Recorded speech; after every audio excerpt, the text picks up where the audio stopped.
तो good morning students. जैसा कि आप सबको पता है, लास्ट क्लास में हम चैप्टर नंबर 9 हाइड्रोजन, ये हम लोगों ने बच्चों कवर कर लिया था। और आज हम लोग नया चैप्टर स्टार्ट करने जा रहे हैं, chapter number 10 S block elements. चलिए हेडिंग बना लीजिएगा, chapter number 10 S block elements. S block element, जैसा कि हम सबको पता है कि जो हमारी मॉडर्न पीरियोडिक टेबल है उसे 4 ब्लॉक्स के अंदर डिवाइड किया गया है, S block, P block, D block and F block. इस बेसिस पर कि जो किसी भी एलिमेंट में जो लास्ट इलेक्ट्रॉन है वो कौन से सबशेल के अंदर जाकर के फिल हो रहा है। अगर इलेक्ट्रॉन एस सबशेल में गया तो एस ब्लॉक, पी में गया लास्ट इलेक्ट्रॉन तो पी ब्लॉक, और अगर लास्ट इलेक्ट्रॉन डी में गया तो डी ब्लॉक, और आखिरी अगर लास्ट इलेक्ट्रॉन जो है आपका एफ सबशेल में गया तो उसे एफ ब्लॉक एलिमेंट कहा जाता है। तो इस चैप्टर में हम लोग जो है पर्टिकुलर एस ब्लॉक एलिमेंट्स की बात करेंगे। ठीक है, तो फर्स्ट पॉइंट लिखिएगा, the elements in which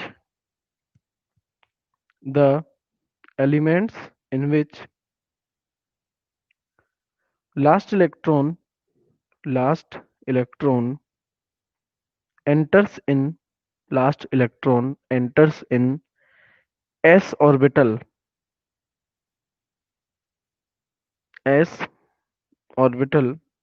are called s block elements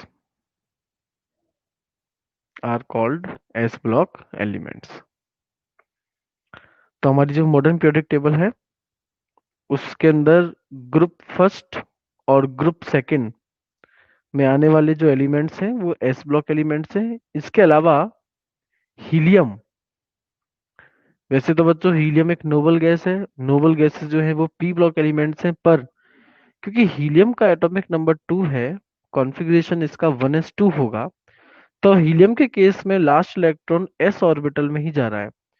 तो इस वजह से हीलियम जो है उसे भी एस ब्लॉक एलिमेंट ही कंसिडर किया जाता है। लिखिएगा, the in elements in group first and second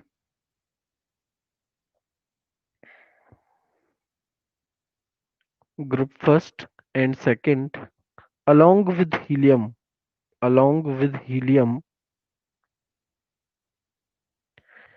are included are included in s block elements included in s block elements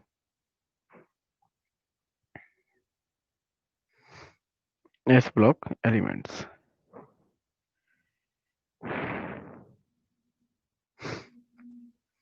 तो जनरली दो ग्रुप्स जो है वो हम लोगों को पढ़ने हैं, पहला और दूसरा।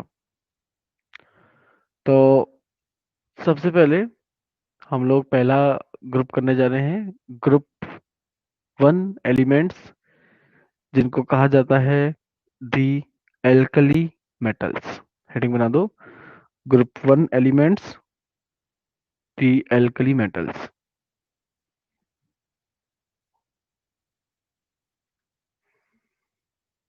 दी एल्कली मेटल्स, देखो एल्कली मेटल्स इसीलिए कहते हैं इन एलिमेंट्स को क्योंकि ये एलिमेंट्स बेसिक हाइड्रोक्साइड बनाते हैं, और ये हाइड्रोक्साइड जो है वो वाटर सॉल्युबल होती हैं सिवाय हाइड्रोजन के। इस वजह से हम लोग यहाँ हाइड्रोजन को नहीं पढ़ेंगे, और वैसे भी हाइड्रोजन को पढ़ने की जरूरत क्या है, हम तो पूरा का पूरा चैप्टर हाइड्रोजन के ऊपर पढ़ के आ चुके हैं। तो group 1 elements the alkali metals में हम लोग हाइड्रोजन के अलावा बाकी सबकी बात करेंगे, lithium, sodium, potassium, rubidium, caesium और फ्रांसियम, जिसमें एफआर फ्रांसियम जो है वो रेडियो एक्टिव है। तो लिखिएगा, The six elements or of first group, the six elements of first group are lithium, comma, sodium, comma, potassium, comma, rubidium, comma, cesium, and francium. And francium. Full stop. These are considered as these are considered as alkali metals because these are considered as alkali metals because their hydroxides because their hydroxides are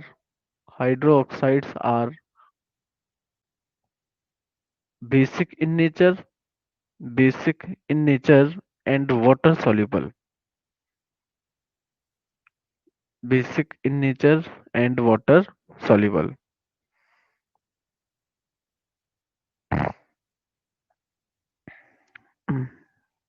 Next point. Out of these elements, out of these elements, comma, francium is radioactive. Francium is radioactive and have a very short life, very short life of 21 minutes. 21 minutes. इनमें से francium radio active है जिसकी life बहुत ज्यादा छोटी है, सिर्फ 21 minute. कहने का मतलब ये कि अगर आप इसे ओपन में रख दें तो ये 21 मिनट के अंदर अंदर पूरी तरीके से रेडिएशन के फॉर्म में डिकम्पोज हो जाएगा, खत्म हो जाएगा, अपने आप गायब हो जाएगा। नेक्स्ट, अगला point. Alkali metals are also called lighter metals due to their very low densities. Are also called lighter metals due to their very low densities. बहुत हल्के होते हैं, इवन सोडियम पोटेशियम तो पानी से भी ज्यादा हल्के होते हैं, पानी के ऊपर ये फ्लोट करते हैं, तैरते हैं। तो हम लोग डिटेल में इनके जो जनरल ट्रेंड्स हैं, जनरल प्रॉपर्टीज हैं, उन्हें डिस्कस करने जा रहे हैं। और सबसे पहला जनरल ट्रेंड करने जा रहे हैं इनका इलेक्ट्रॉनिक कॉन्फ़िगरेशन। इलेक्ट्रॉनिक कॉन्फ़िगरेशन, इनका जनरल इलेक्ट्रॉनिक कॉन्फ़िगरेशन है NS1, जहां पर N तो आपका प्रिंसिपल क्वांटम नंबर है, मतलब आपको बताता है कि शेल का नंबर कौन सा है। जैसे लिथियम सेकंड पीरियड से बिलोंग करता है तो लिथियम का कॉन्फ़िगरेशन हो जाएगा 2s1, सोडियम 3s1, पोटेशियम आपका 4s1, rubidium 5s1, caesium 6s1 और फ्रांसियम 7s1। ठीक है, तो electronic configuration, general electronic configuration लिख लो NS1, और फिर इन सभी एलिमेंट्स का लिथियम से फ्रांसियम तक इन सब का इलेक्ट्रॉनिक कॉन्फ़िगरेशन फटाफट से लिखो और लिखने के बाद में कमेंट कर देना।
ठीक है, बना लिया होगा आप लोगों ने। तो दूसरा ट्रेंड, एटॉमिक साइज। दूसरा जो ट्रेंड है वो है एटॉमिक साइज। जैसा कि हमें पता है, लेफ्ट टू राइट जाने पर साइज छोटा होता है। मतलब जो लेफ्ट में है वो काफी बड़ा एलिमेंट होगा, और ये जो है आपके S block elements, first group elements, ये पीरियोडिक टेबल में सबसे एक्सट्रीम लेफ्ट हैंड साइड में आते हैं। तो मतलब इनका साइज जो है वो बाकी एलिमेंट्स के कंपैरिजन में बहुत बड़ा होता है। और डाउन द ग्रुप, जब आप ऊपर से नीचे ग्रुप में मूव करते हैं तो लगातार शेल का नंबर बढ़ता जाता है, तो इनका जो एटॉमिक रेडियस है वो भी इंक्रीज करता चला जाता है।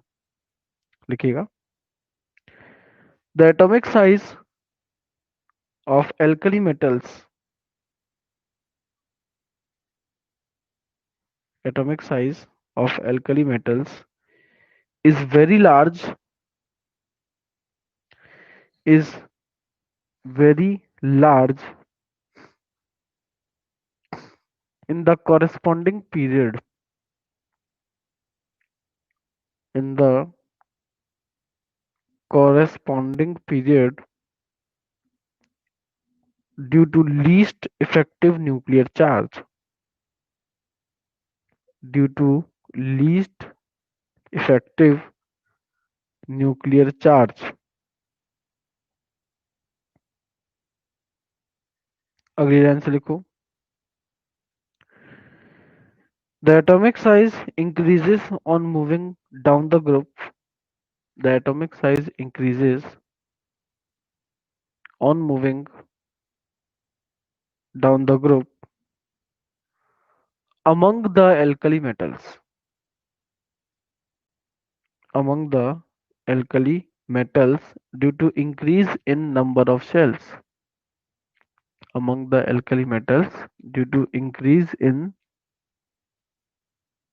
number of shells, number of shells।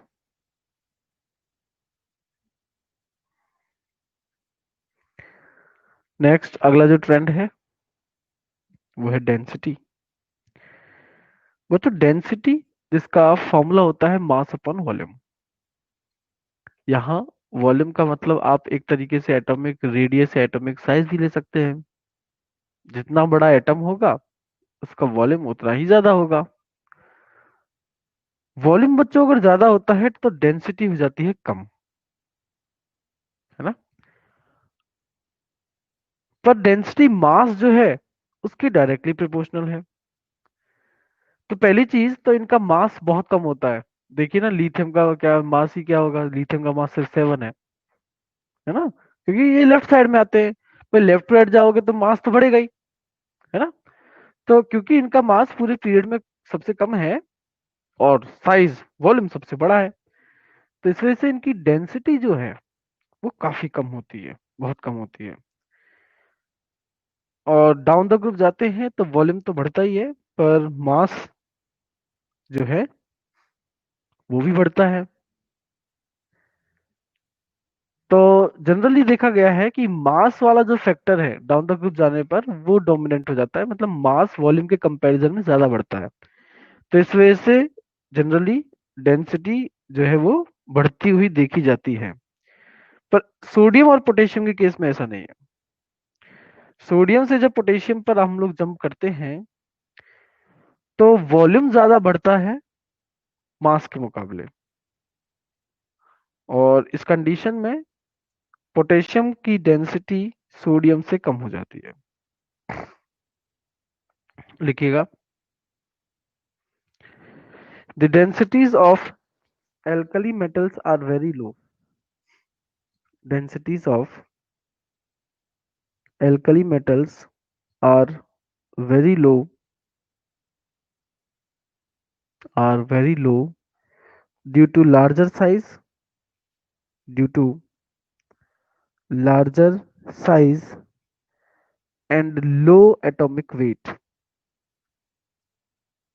and low atomic weight।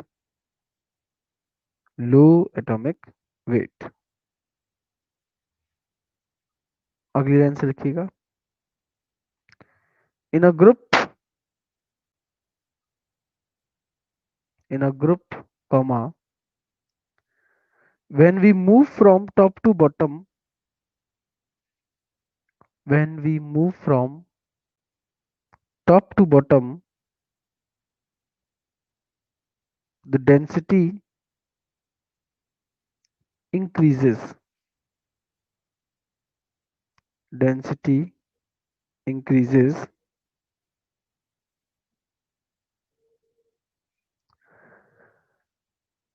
और आपको एक एक्सेप्शन लिखना है इस चीज का। एक्सेप्शन है, sodium is more denser then potassium.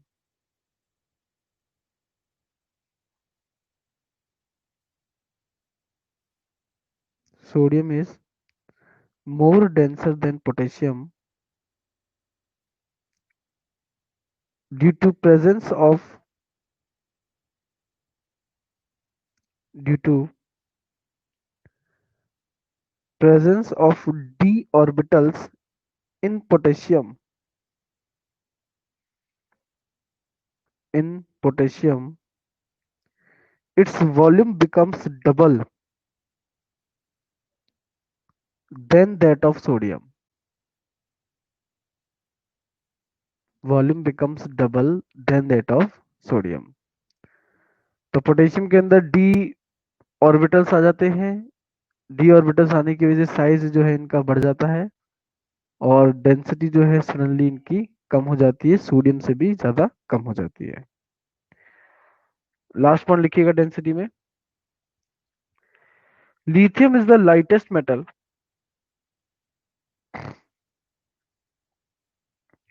is the lightest metal, therefore it cannot be stored in kerosene.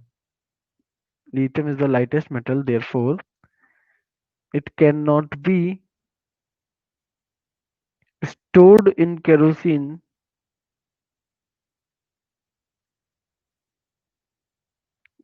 stored in kerosene। जैसा आपने सुना होगा कि सोडियम पोटेशियम को तो हम लोग केरोसिन में रखते हैं क्योंकि ये पानी से तो हल्के होते हैं पर केरोसिन से भारी है, मतलब केरोसिन के मुकाबले इनकी डेंसिटी ज्यादा होती है। पर लिथियम जो है उसकी तो डेंसिटी केरोसिन से भी कम होती है, तो केरोसिन के अंदर भी उसे स्टोर नहीं किया जा सकता क्योंकि फिर वो केरोसिन की सरफेस पर फ्लोट करेगा। Full stop. while while sodium and potassium while sodium and potassium are lighter than water, sodium and potassium are lighter than water, therefore they cannot be stored underwater,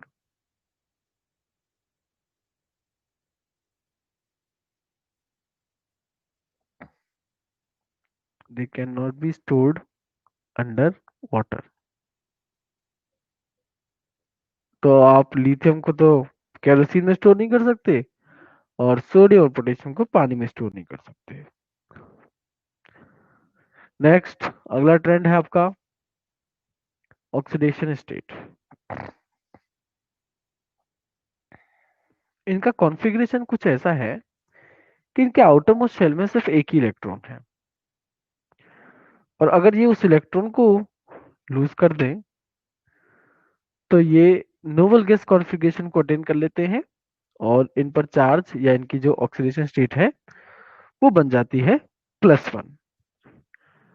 +1 के बाद ये एक और electron lose नहीं करते क्योंकि एक इलेक्ट्रॉन लूज करके नोबल गैस कॉन्फ़िगरेशन में आ गए, बहुत ज्यादा स्टेबल हो गए। अब अगर एक और इलेक्ट्रॉन तुम्हें निकालना है तो तुम्हें बहुत ज्यादा एनर्जी देनी पड़ेगी क्योंकि अब ये स्टेबल नोबल गैस कॉन्फ़िगरेशन को अटेन कर चुके हैं। इस वजह से ये सिर्फ और सिर्फ +1 ऑक्सीडेशन स्टेट को ही शो करते हैं। देखिएगा, the alkali metals have tendency to the alkali metals have tendency to lose their valence electron, lose their valence electron and change into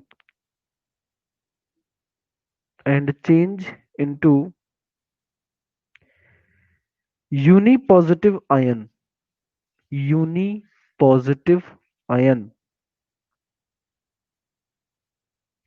which acquires the stable configuration of which acquires the stable configuration of nearest noble gas, stable configuration of nearest noble gas, nearest noble gas।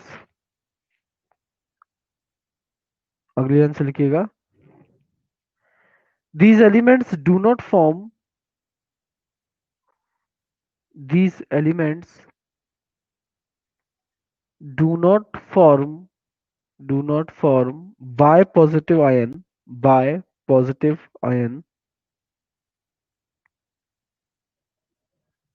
because the second ionization enthalpy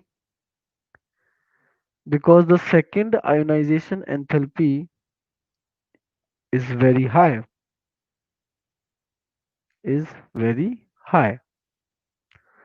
और बच्चों क्योंकि down the group जाने पर metallic character बढ़ता है, size बढ़ता है, तो इलेक्ट्रॉन को लूज करने की टेंडेंसी भी बढ़ जाती है। तो इनकी जो ऑर्डर है एम प्लस यूनिपॉजिटिव आयन बनाने का, वो इस हिसाब से सबसे ज्यादा जो टेंडेंसी है वो सीजियम की हो जाएगी और सबसे कम टेंडेंसी हो जाएगी लिथियम की। लिखिएगा, the tendency to form M plus cation, M plus one cation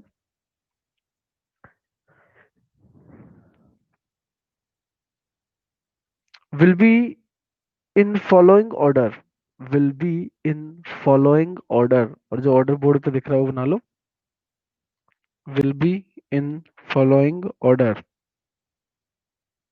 order बना लीजिए।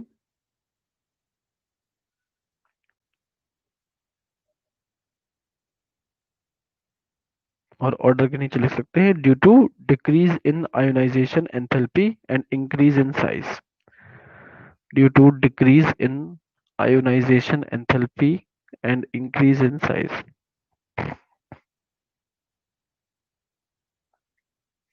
and increase in size।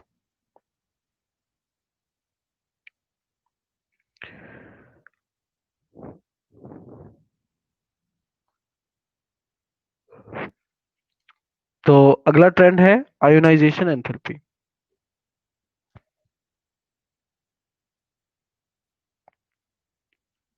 जैसा कि हमें पता है आयोनाइजेशन एंथैल्पी क्या है, वो मिनिमम एनर्जी है जो हम एक आइसोलेटेड गैसियस एटम को देते हैं ताकि उसके वैलेंस इलेक्ट्रॉन को बाहर निकाला जा सके। इस वैलेंस इलेक्ट्रॉन को बाहर जाने से न्यूक्लियस ही रोक सकता है, क्योंकि इलेक्ट्रॉन पर नेगेटिव चार्ज है, न्यूक्लियस पर पॉजिटिव चार्ज है। अगर एटम का साइज बड़ा है तो मतलब कि न्यूक्लियस और वैलेंस इलेक्ट्रॉन के बीच में डिस्टेंस ज्यादा हुआ। ये डिस्टेंस अगर ज्यादा है तो इलेक्ट्रॉन को वहां से बाहर निकालना आसान हो जाएगा, क्योंकि अट्रैक्शन फोर्स जो है वो कम हो जाएगा। तो इनका साइज तो काफी बड़ा होता है इन एलिमेंट्स का, तो इस वजह से इनकी आयोनाइजेशन एंथैल्पी की जो वैल्यू है वो काफी कम होती है। फिर जैसा अभी थोड़ी देर पहले हमने बात की कि ये जनरली यूनिपॉजिटिव आयन बनाते हैं जो कि स्टेबल नोबल गैस कॉन्फ़िगरेशन को अटेन कर लेता है, जिस वजह से जब आप एक और इलेक्ट्रॉन निकालने की कोशिश करते हैं तो आपको अब और ज्यादा एनर्जी जो है वो देनी पड़ जाती है।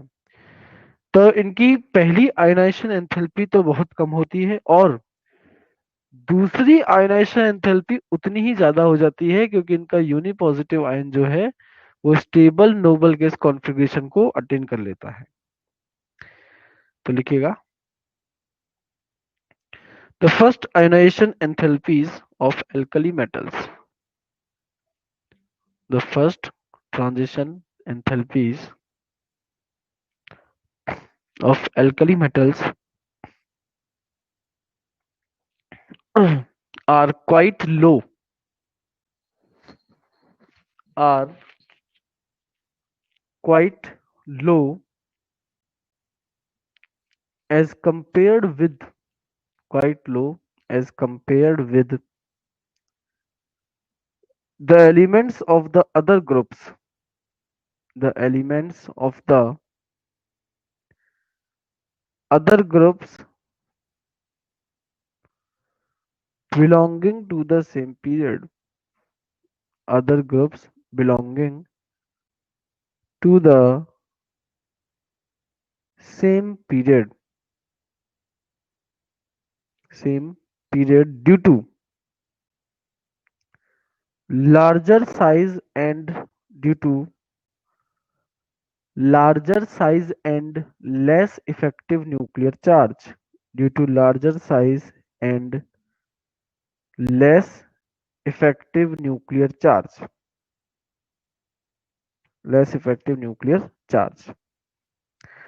Next line से लिखो. On moving down the group,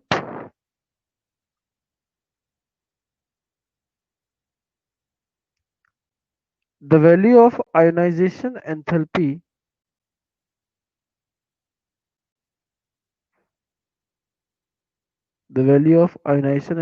decreases. Value of ionization enthalpy decreases.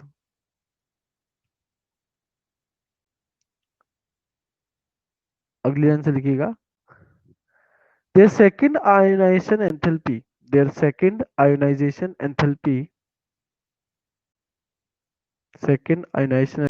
is very high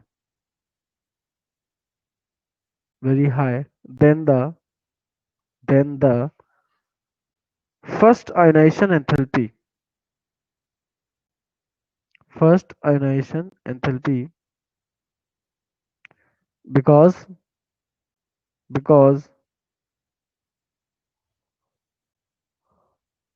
after losing one electron,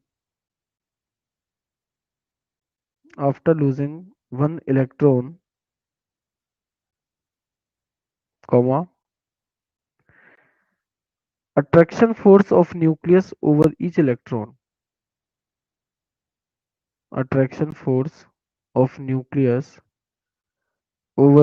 electron decreases,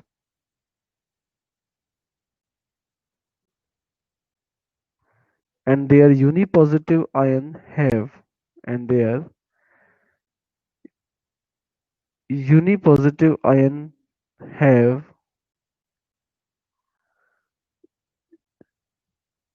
stable noble gas configuration.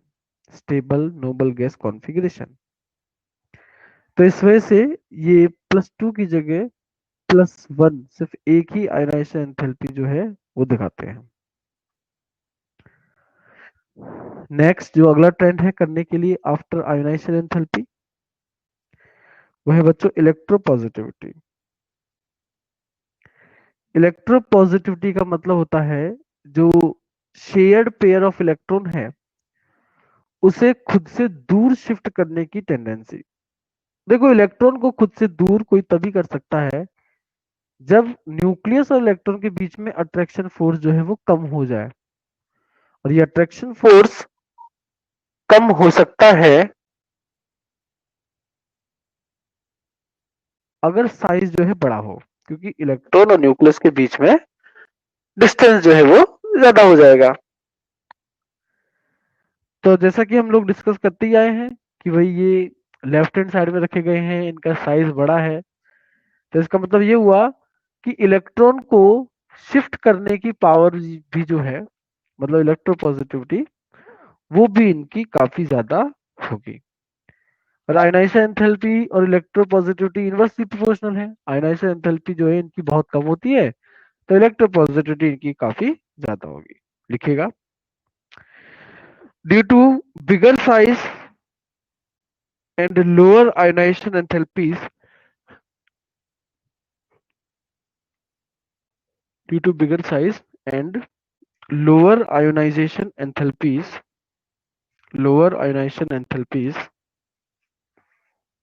comma, alkali metals have great tendency. Alkali metals have great tendency to lose electron, to lose electron, and therefore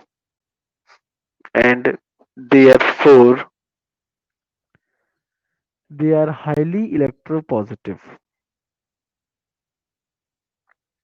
Therefore they are highly electropositive.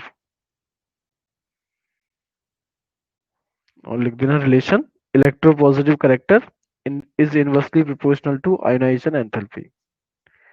Electropositive character is inversely proportional to ionization enthalpy.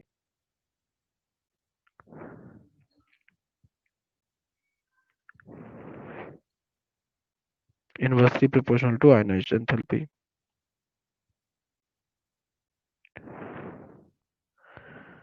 फिर लिखिएगा on moving down the group, on moving down the group, atomic size and electropositive character, atomic size and electropositive character of the metals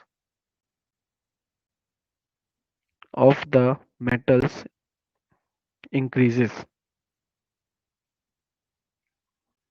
of the metals increases.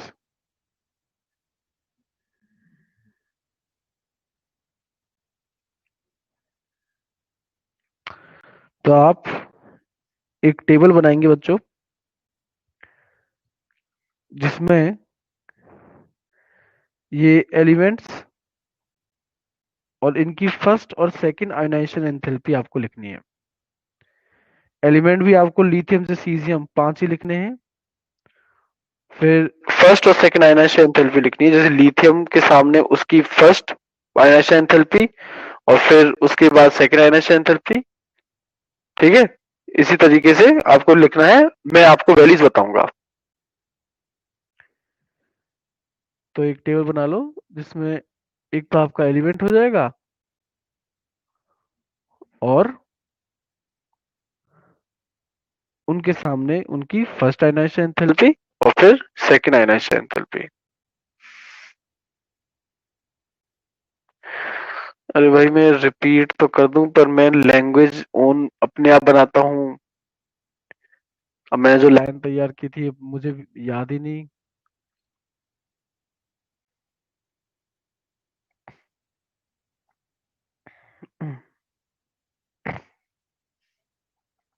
किसी बच्चे ने लिख लिया हो तो वो फोटो खींच के क्लिक करके यहाँ अपलोड कर देना।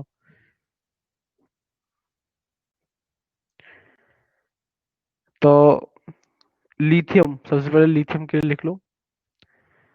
लिथियम की, अच्छा ये जो वैल्यूज मैं बताऊंगा आयोनाइजेशन एंथैल्पी की, ये सभी किलोजूल पर मोल के अंदर होंगी। किलोजूल पर मोल।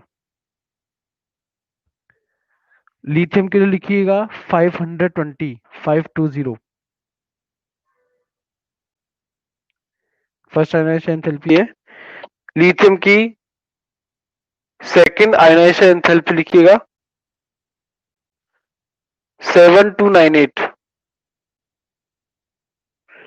लिथियम की सेकंड आयोनाइजेशन एंथैल्पी है 7298। फिर लिखो सोडियम के लिए। सोडियम की फर्स्ट आयोनाइजेशन एंथैल्पी है 496 और सोडियम की सेकेंड आयोनाइजेशन एंथैल्पी है 3562। 3562। फिर लिखो पोटेशियम के लिए, इसकी आयोनाइजेशन एंथैल्पी है 419, फर्स्ट आयोनाइजेशन एंथैल्पी है 419 और सेकेंड आयोनाइजेशन एंथैल्पी है 3051। 3051। फिर रुबिडियम के लिए लिखिएगा first ionization enthalpy 403, 403। Second ionization enthalpy लिखो 2633, 2633।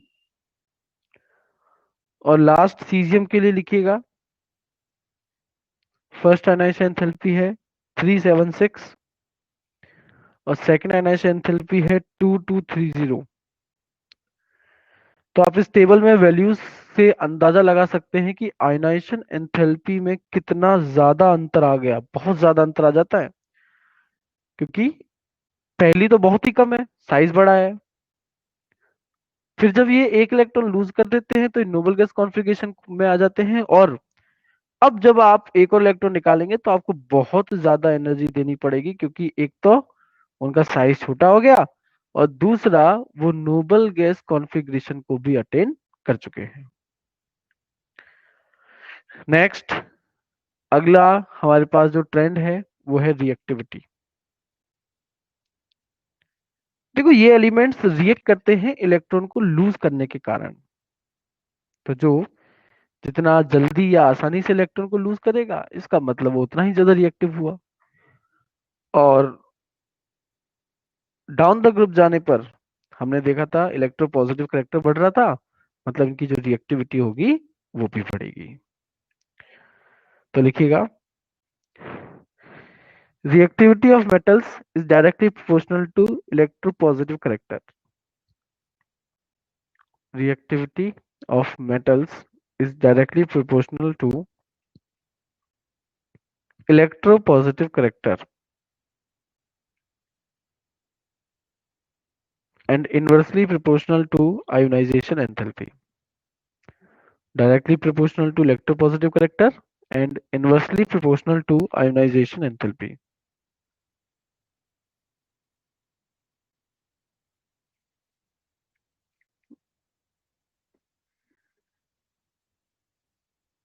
तो क्योंकि भाई इनके आयनाइजेशन एंथैल्पी सबसे कम है, तो इनकी जो रिएक्टिविटी है वो सबसे ज्यादा होगी। लिखिएगा the reactivity of alkali metals is highest. The reactivity of alkali metals is highest as compared with the elements of the same period.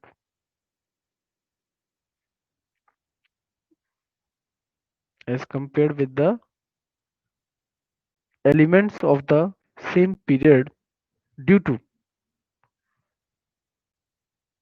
their highest electropositive character, due to their highest electropositive character and lowest ionization enthalpies and lowest ionization enthalpies.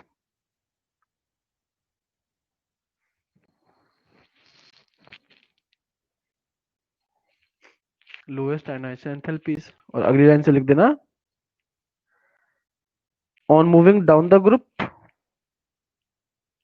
There reactivity increases, their reactivity increases.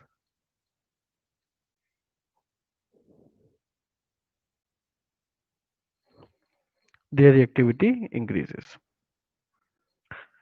तो reactivity के बाद में जो अगला trend है हमारे पास वो है हाइड्रेशन एंथैल्पी। नेक्स्ट ट्रेंड है हाइड्रेशन एंथैल्पी। हाइड्रेशन एंथैल्पी कुछ भी नहीं है, जब एक मोल आयन, 1 मोल आयन वाटर के अंदर डिसॉल्व होता है, तब वो जो एनर्जी रिलीज करता है उसको कहते हैं हाइड्रेशन एंथैल्पी। ये हाइड्रेशन एंथैल्पी उतनी ही ज्यादा होगी जितना आयन का साइज छोटा होगा। तो इस वजह से लिथियम के आयन का साइज इस ग्रुप में सबसे छोटा है तो लिथियम या लिथियम के आयन की हाइड्रेशन एंथैल्पी सबसे ज्यादा होती है, और अगर हाइड्रेशन एंथैल्पी ज्यादा है तो उस एलिमेंट के जो सॉल्ट्स होंगे, कंपाउंड्स होंगे, वो जनरली हाइड्रेटेड फॉर्म में पाए जाते हैं। हाइड्रेटेड का मतलब है आपने बहुत सारे सॉल्ट्स पढ़े होंगे जिनके अंदर लिखा होगा डॉट H2O, भाई 1H2O 2H2O 3H2O जो भी हो, पर डॉट H2O, इनको बोलते हैं हाइड्रेटेड सॉल्ट्स। और ये हाइड्रेटेड सॉल्ट्स वो ही बनाते हैं जिनकी हाइड्रेशन एंथैल्पी ज्यादा होती है। और हाइड्रेशन एंथैल्पी ज्यादा तब होती है जब आयन का साइज जो है वो क्या हो, छोटा। तो लिखिएगा, the amount of energy released, the amount of energy released during dissolution of during dissolution of 1 mole of iron, dissolution of 1 mole of iron in water, 1 mole of iron in water is called hydration enthalpy. 1 mole of iron in water is called hydration enthalpy.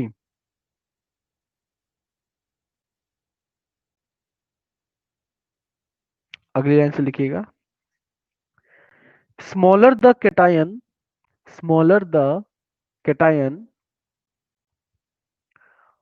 more is the smaller the cation, more is the extent, extent, more is the extent of hydration, extent of hydration.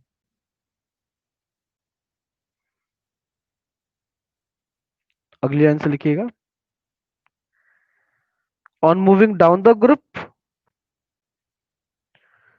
on moving down the group, comma, the hydration enthalpies decreases, hydration enthalpies decreases due to increase in size of cation,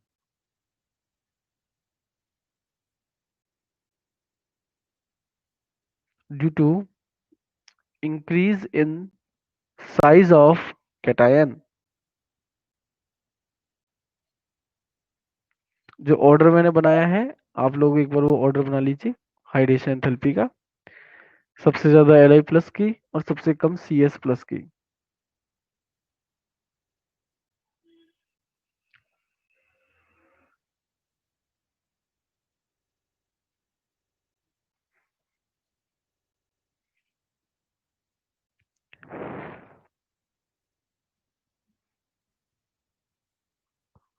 लिखिएगा,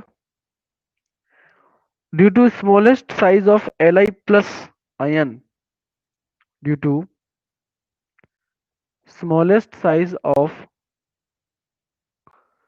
Li plus ion, Li plus ion, comma, it is hydrated in, it is hydrated in excess, EXCESS, it is hydrated in excess, and for this reason, and for this reason many lithium salts, many lithium salts exist, exist, EXIST, exist in hydrated form, exist in hydrated form. Example है LiCl.2H2O,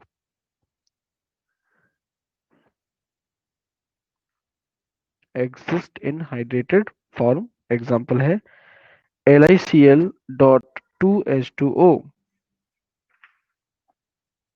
.2H2O। अगला trend है करने के लिए इनके लिए, वो है melting point and boiling point, melting point and boiling point.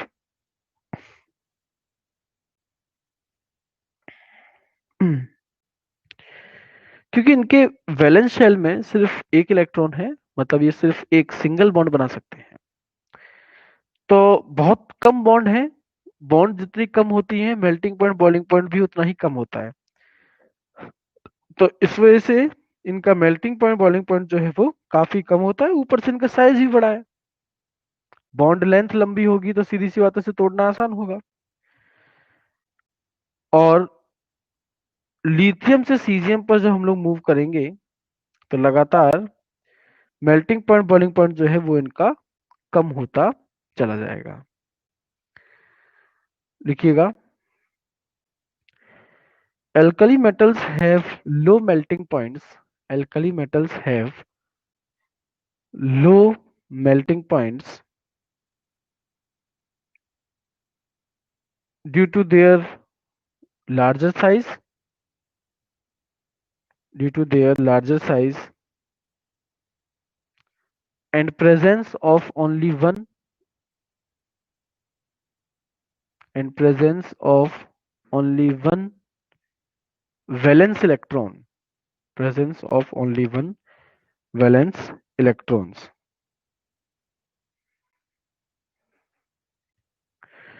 अगले आंसर लिखिएगा, on moving down the group, on moving down the group, comma, their atomic size increases, their atomic size increases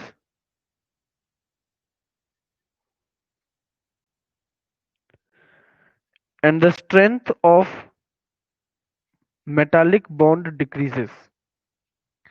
Strength of metallic bond decreases.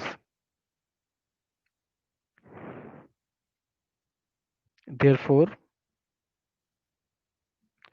their melting points also decreases. Their melting point also decreases.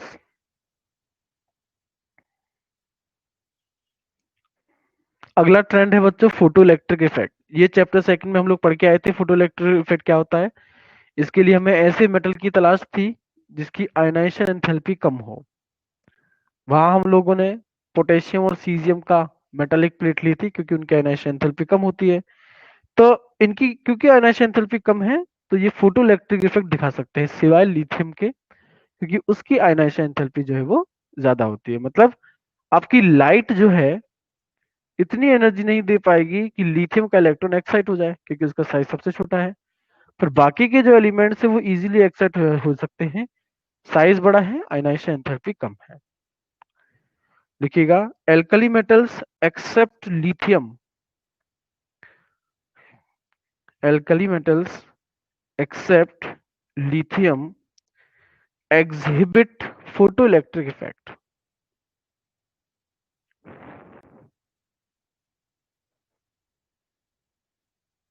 photoelectric effect due to their low values of ionization enthalpies, due to their low values of ionization enthalpies.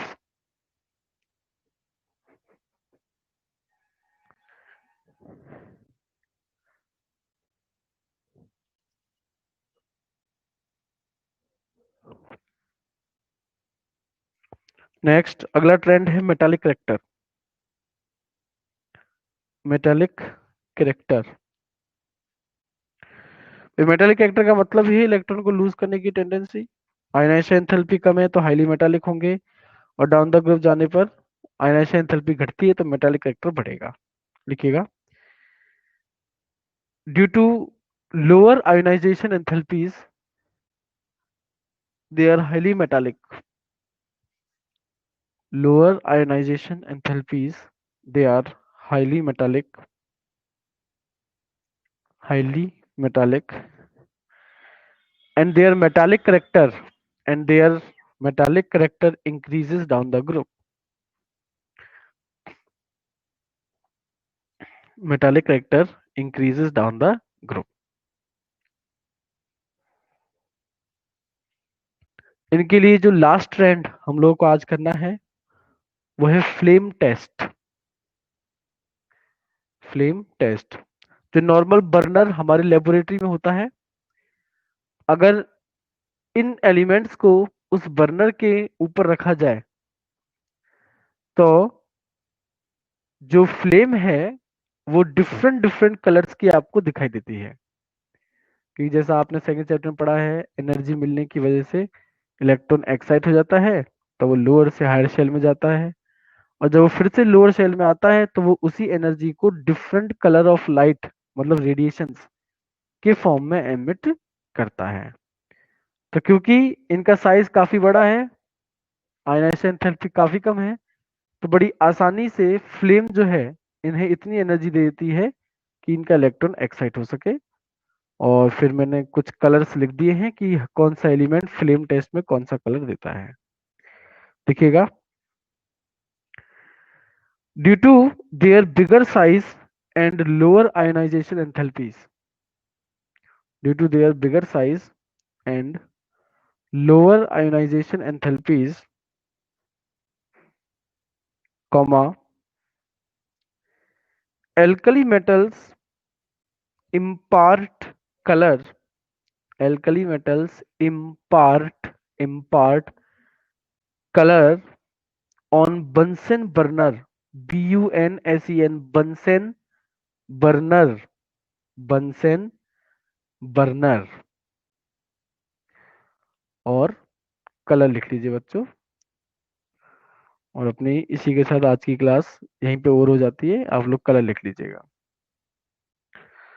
Lithium कैरेमाइन red देगा, sodium golden yellow, potassium पेल violet, rubidium reddish violet, और caesium जो है sky blue.